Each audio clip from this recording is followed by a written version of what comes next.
Hey everybody, welcome to the channel, True Crime Stories. If you're new to the channel, please hit that like button and subscribe so you can hear more. Thanks for stopping by.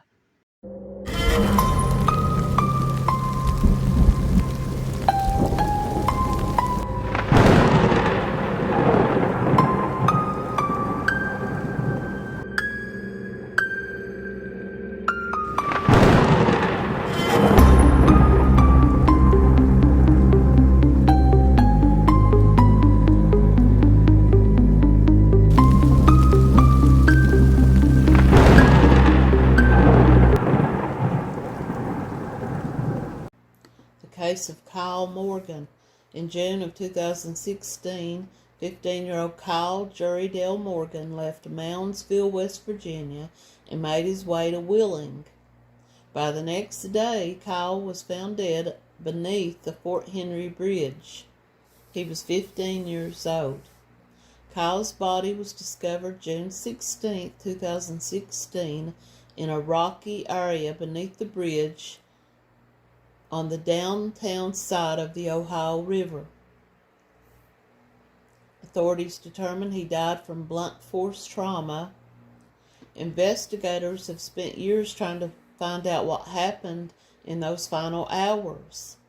According to reports, Kyle had arranged a ride to Wheeling and was dropped off near the bus terminal. From there, the timeline becomes unclear. What happened after that, who he met up with, and how he ended up dead beneath this bridge still haunts this area and this family. Later on, there were some arrests connected to this investigation, including a woman who was accused of withholding information. She allegedly gave Kyle a ride to Wheeling. Police never believed that she was responsible for his murder, but they thought that she might know who he was meeting up with and that she was keeping that quiet. She was hiding information. Or maybe she was afraid to speak because she was afraid the same thing might happen to her. His family has spent years trying to get answers and waiting for someone to be held responsible. Morgan's father, Dale Morgan, came to Moundsville Police Department on June the 17th to report his son missing. The following day at around 2 p.m., the Wheeling Police Department responded to reports of a body found underneath the Fort Henry Bridge. When they investigated, they discovered that this was Kyle Morgan.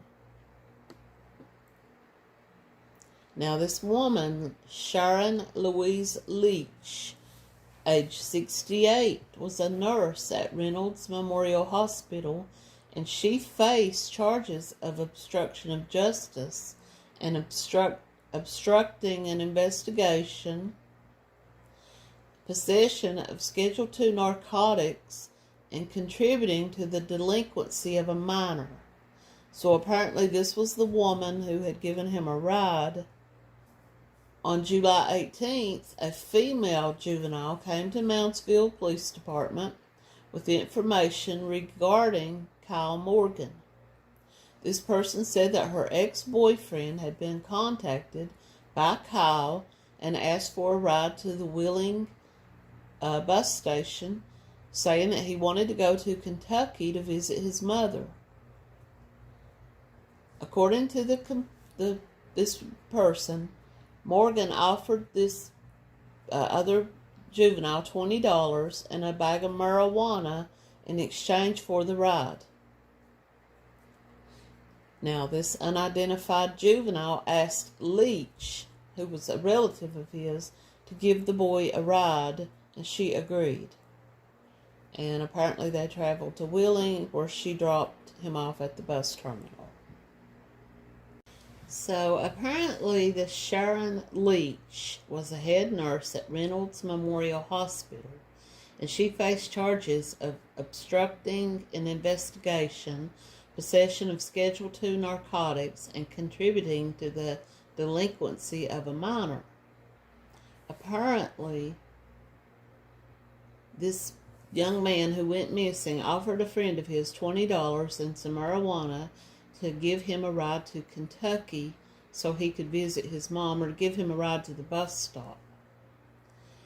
He went to this woman who was a relative of his, the friend, and this older woman agreed to give the boy a ride to the West Banco Arena at the bus terminal. Now, Leach entered an Alford plea for contributing to the delinquency of a minor. Now, she was given a 30-day jail sentence, but it was suspended, and she was sentenced to 6 months probation. And this involved just the delinquency of a minor charge. They dismissed the charges for obstruction and possession of a controlled substance. No arrests have ever been made other than these charges against this one woman. We can't really say what the nature. According to the detective with the Wheeling Police Department, they did get some tips from the public, but they wouldn't really tell what those tips were. They were kind of holding on to that until they got more information, and they were still, at this time of the writing of this article, they were still waiting for more tips to come in. Now, the Moundsville Police Chief, Thomas Mitchell, said his department was also working on the case. The Moundsville department was in possession of Kyle Morgan's phone and was investigating, and this phone was found in Leach's home, this older woman's home. So why would he have left his phone behind unless maybe he didn't want his family to find him? Maybe maybe it was something he overlooked or forgot. Most people don't forget their phones, but it could be that he left it there so that his family, when they started looking for him, they wouldn't be able to find him.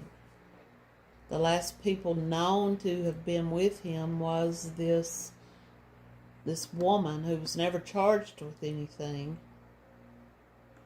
except for contributing to the delinquency of a minor.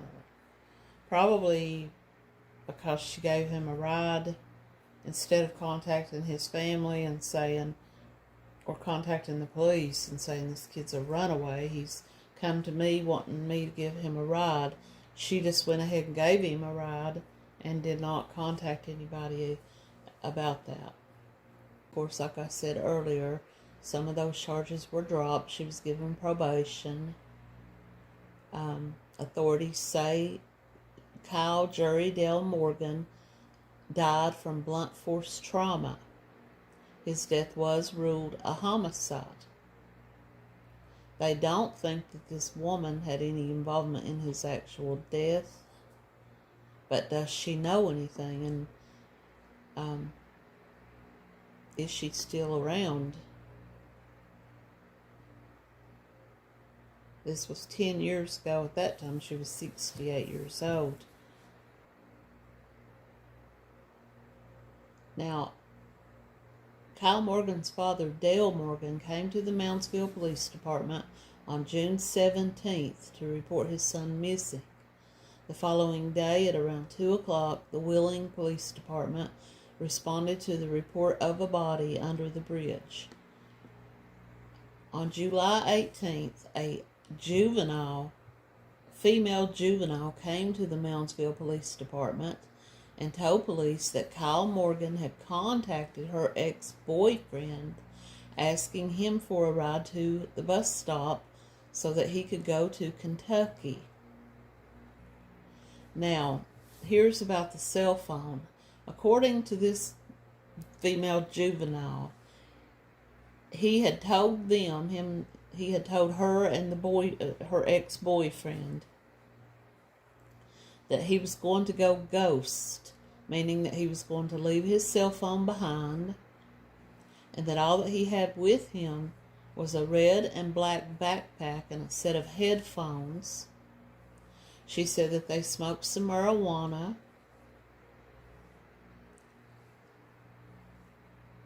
and this was Kyle Morgan and the other boy, her ex-boyfriend, smoked some marijuana, and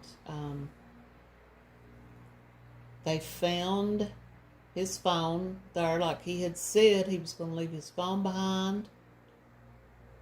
Now, the male juvenile here that's never named here said that he threw Kyle's phone over the hill along with 7 white pills in a bag.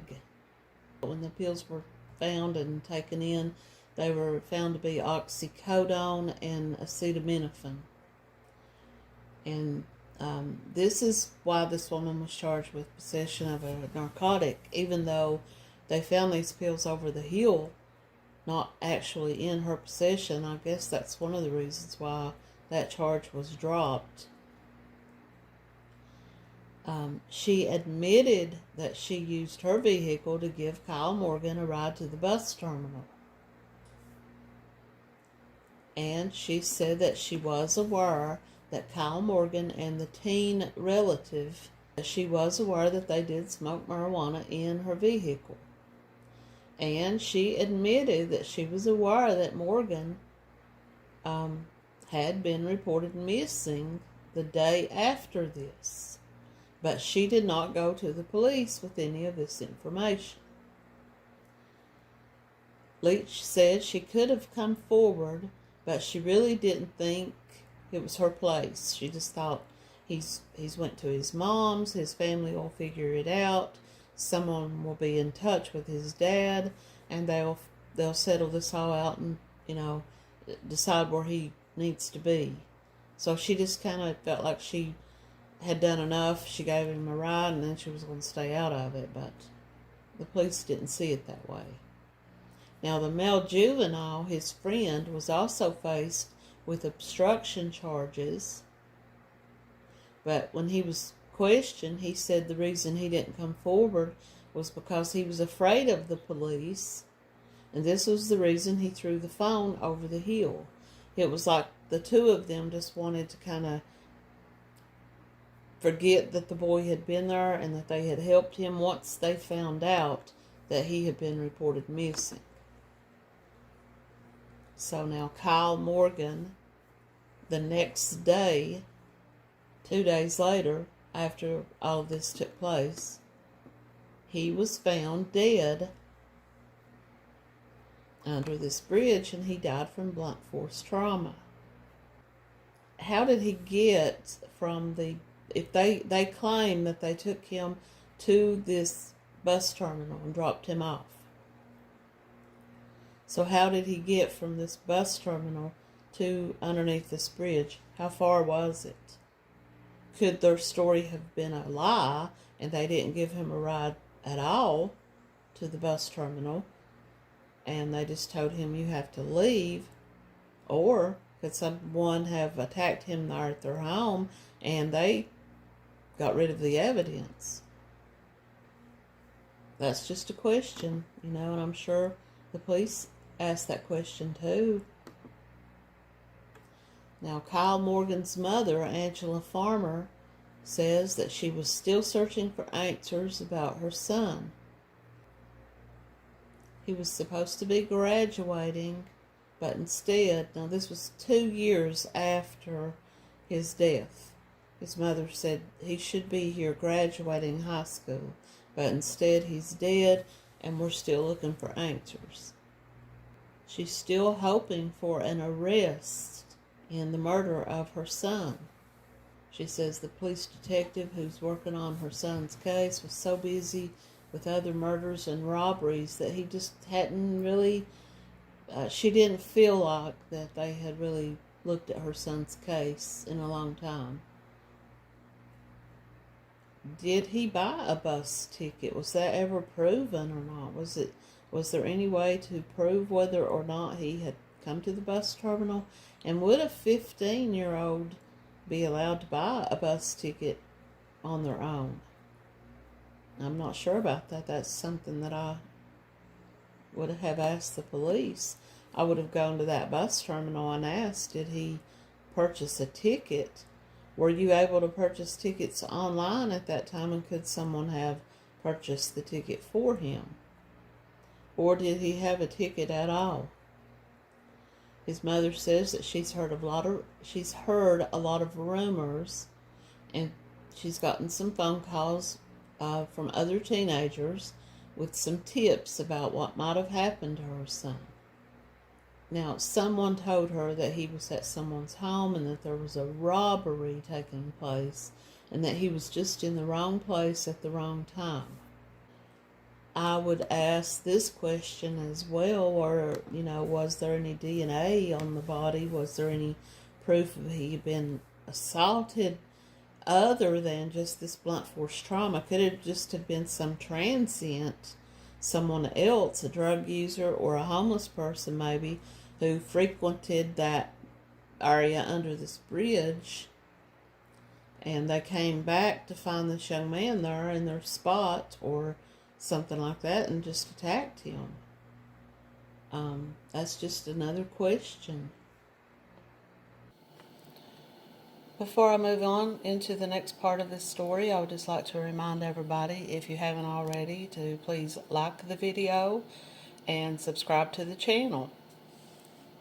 Al Morgan was a kid from Kentucky who moved to West Virginia with his father in Marshall County about a year before he died. He was 15 years old. He told his friends he was catching a bus back to Kentucky, and he was driven to Wheeling by a 68-year-old registered nurse. The evening before his remains were discovered under a bridge, dead. The cause of death was blunt force trauma to the head, and it was ruled a homicide.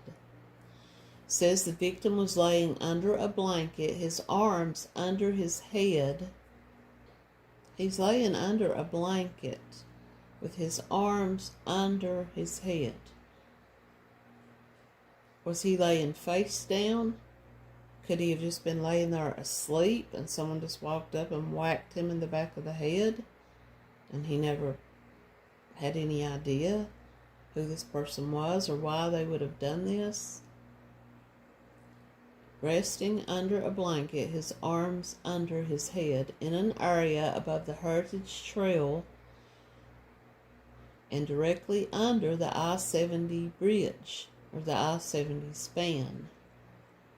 Law enforcement officers found no pipe, no bat, no brick.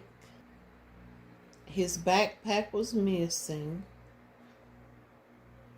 According to the people that claimed that they dropped him off, he had this red and black backpack. Who did these pills belong to? Were they supposed to have been his pills? He left his phone and his, so his backpack's not with him.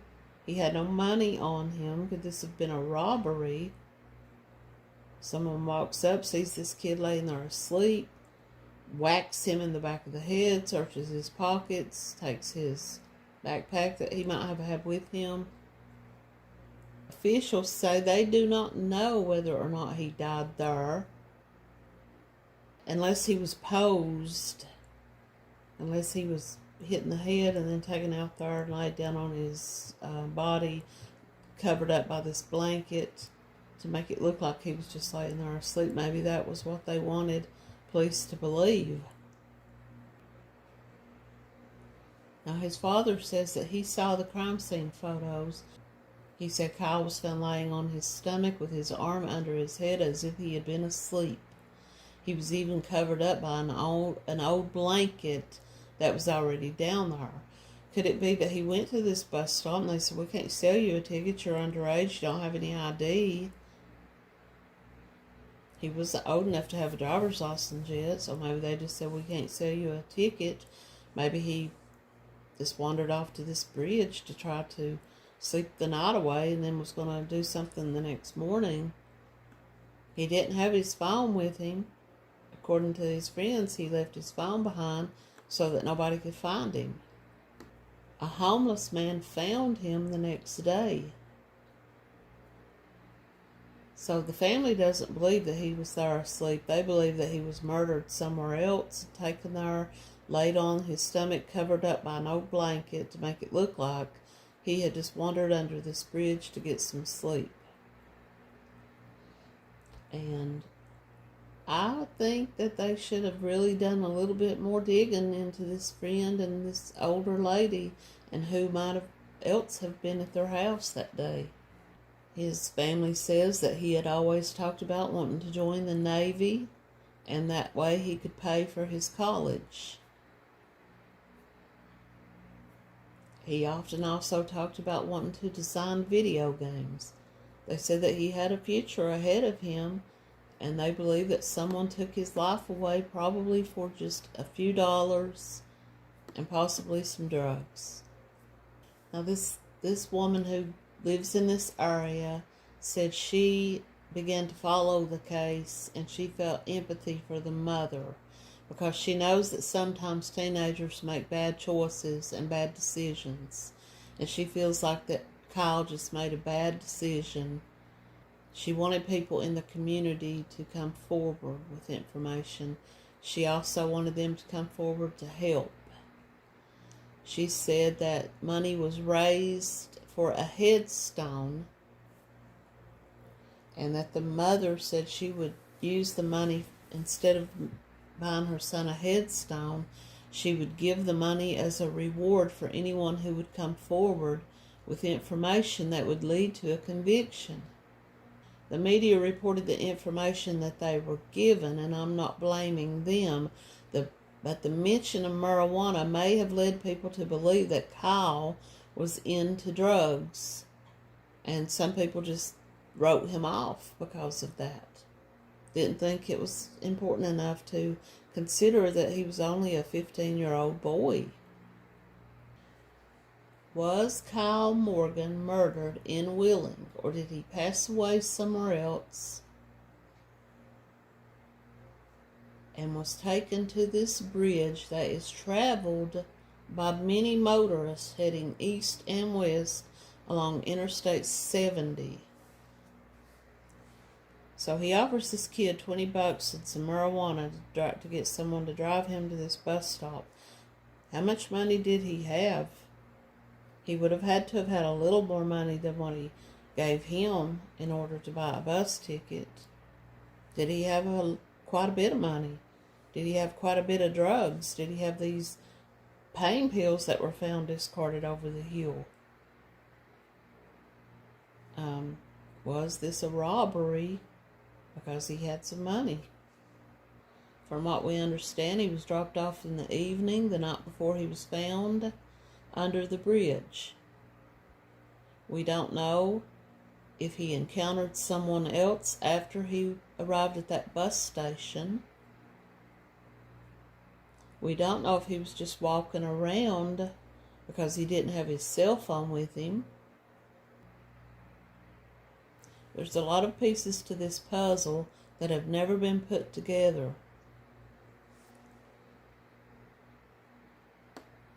He was reported missing the day after he left his dad's house. So it wasn't like he was out on the streets or he was out hanging around with these people for a long period of time. As soon as his father realized he had left, he went and he reported him missing. It was 6 days after he left home when the coroner's office was able to contact the parents and identify him as their son. No eyewitnesses, nothing but rumors and hearsay. There were some homeless people in that area who were questioned, and they were not found to really know anything. They have gone down to these homeless encampments and spoken to these people. They have searched for anything that might be evidence, such as, I guess they were probably looking for his backpack. I have this question. I know this is kind of a strange question to ask, but were his shoes on his feet? Because these people were homeless people. If they thought some homeless person murdered him, I'm sure this 15-year-old young man had some good shoes, some nice shoes. And that would have been something that a homeless person probably would have taken. I don't know what was going on in his life at his dad's home. He was probably just homesick. They said that he had only been with his dad for about a year. He was from Kentucky. His mother was still in Kentucky. He was only 15. Maybe he was just homesick, wanted to go back to his old friends and family. And instead of calling up a family member and asking them to help him arrange to do this, he did what a lot of teenagers do and made a bad decision. And it said here that he kind of was impatient with some of his father's rules, like most kids are. One parent, maybe he was sent there to live with his dad because he was getting into some trouble, and his dad was a little bit more strict than the mom. He was at that age where he was hard to get along with, they say, 15. She felt like he needed to be around his dad. His dad did more things with him, such as hunting and stuff like that. And that was the reason why he was sent to his dad's. So according to her, she said that he apparently had told someone, had been talking to some friends before he did this, because he was not planning to come to her house, but she found out that he was planning to meet up with one of his best friends in Kentucky and stay at his house. And she said that upset her because she wondered why he didn't just reach out to her.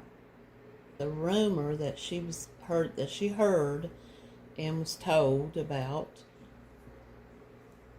was that he was at a place with a group of wannabe thugs, and that a robbery took place, and that she said her son had a gold chain, money for a bus ticket, his backpack, a Bluetooth speaker, and this was why her son was murdered, because he had these items, and these wannabe thugs thought the best way to get those from him was to kill him.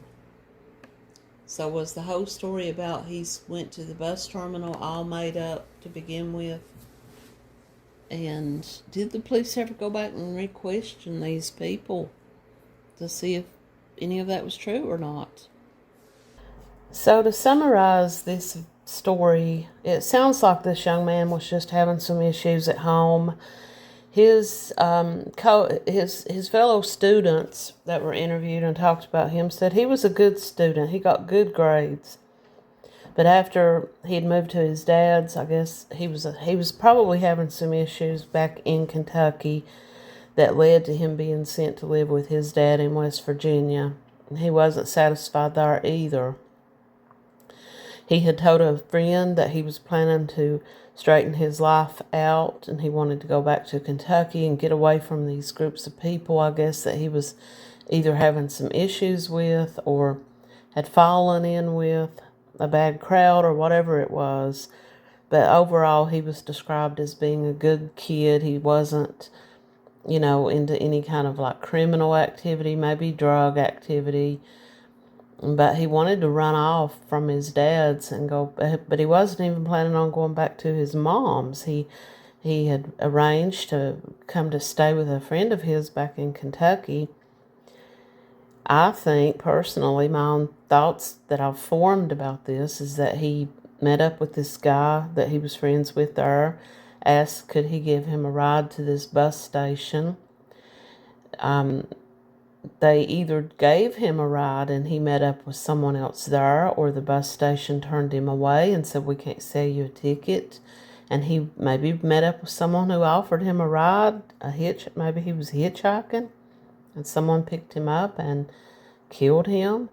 Or, like someone else said, and these rumors that went around was that he was there with this group of people and maybe they were partying a little bit. Maybe they said, we'll give you a ride in the morning. Stay here tonight. We'll take you there tomorrow morning. and they beat him up and robbed him and killed him and took what belongings he had and took his body out there and dumped it out. And so I don't know if anyone will ever come forward with the truth. Hopefully that they will come out, and it'll come out and someone will talk. But if anyone has any information about this young man's murder, they can contact 304-234-3781. As this video comes to an end, I would just like to remind everybody to please like the video, leave a comment, and subscribe to the channel. Thanks for watching.